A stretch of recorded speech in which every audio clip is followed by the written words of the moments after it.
Et à l'approche des fêtes de fin d'année, justement, attention, les cas de gastro-entérite sont en forte hausse. D'après les derniers chiffres, on est maintenant tout près du seuil épidémique. Certaines régions l'ont même déjà atteint. Et pour ne rien arranger, la grippe pourrait elle aussi connaître un pic pendant les vacances de Noël. Sandrine Aramon et Jean-Christophe Duclos. L'épidémie est de retour. Les douleurs ont commencé quand? Ce matin. D'accord. Vous avez vomi? Encore. D'accord. Des douleurs abdominales. La gastro-entérite commence bien souvent comme cela, puis rapidement, d'autres maux s'invitent. Les symptômes de la gastro-entérite, c'est de la fièvre, des douleurs abdominales qui arrivent assez brutalement, des nausées, des vomissements, de la diarrhée.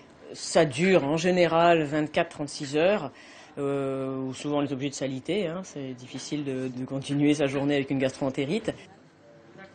La Provence-Alpes-Côte d'Azur, le Limousin et l'Île-de-France font partie des régions les plus touchées par l'infection. Le seuil épidémique pourrait être atteint la semaine prochaine. Et la meilleure défense ? Eh bien, c'est de se laver les mains très régulièrement et sans mégoter. Mais l'usage intensif du savon ne vous prémunira pas du virus de la grippe qui progresse de façon continue depuis novembre.